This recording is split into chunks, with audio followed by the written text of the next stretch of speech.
क्या होगा अगर आपका बचपन का घर, जहां आपने अपनी सबसे खूबसूरत यादें बनाई थीं, वही घर आपके लिए सबसे बड़े डर की वजह बन जाए? क्या होगा अगर वहां कुछ ऐसा छुपा हो जो सालों से इंतजार कर रहा हो?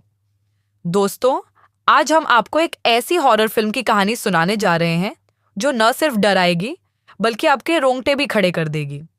इस फिल्म का नाम है द ऑर्फनेज, यानी अनाथालय। ये कहानी एक माँ की है जो अपने बेटे को ढूंढने के लिए अज्ञात शक्तियों से टकराती है।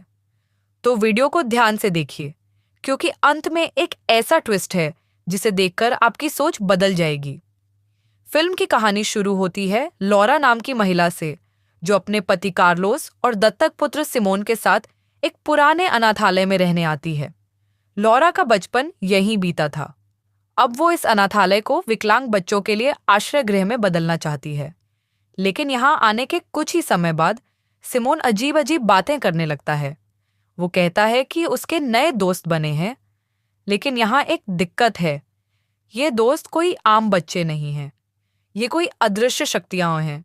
सिमोन बार बार एक बच्चे का जिक्र करता है जिसका नाम है टॉमस। वो एक मास्क पहनता है और अकेला रहता है, लेकिन कोई भी इस टॉमस को नहीं देख पाता। एक रात सिमोन अचानक गायब हो जाता है। लॉरा उसे हर जगह ढूंढती है, लेकिन वो नहीं मिलता।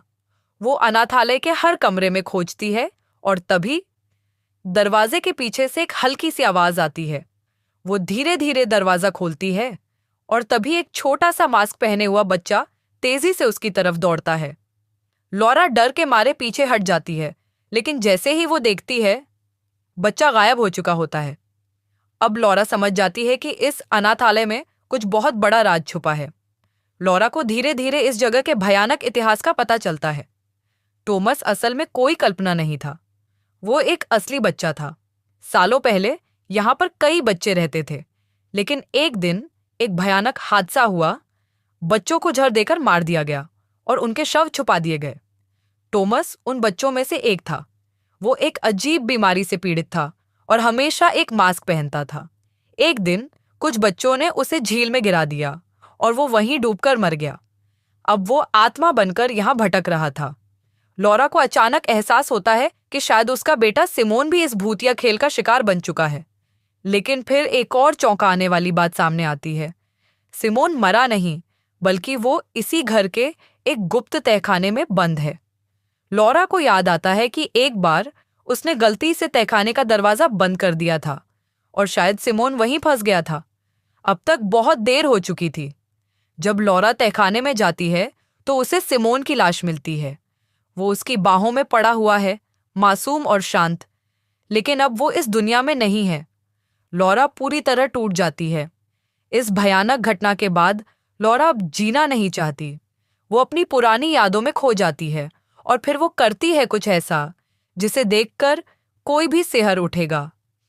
वो आत्महत्या कर लेती है ताकि वो अपने बेटे के साथ हमेशा के लिए रह सके। फिल्म के आखिरी सीन में लॉरा की आत्मा को दिखाया जाता है, जो सिमोन और बाकी अनाथ बच्चों के साथ हंस रही है। अब अनाथालय का भूतिया राज खत्म हो चुका था। तो दोस्तों, ये थी द ऑर्फनेज फिल्म की पूरी कहानी। ये फिल्म सिर्फ एक हॉरर मूवी नहीं, बल्कि एक इमोशनल स्टोरी भी है जो माँ की ममता और बलिदान को दिखाती है। क्या आप मानते हैं कि आत्माएं वाकई में होती हैं? हमें कमेंट में ज़रूर बताइए। और अगर आपको ये वीडियो पसंद आई हो तो इसे लाइक करें और चैनल को सब्सक्राइब करना न भूलें।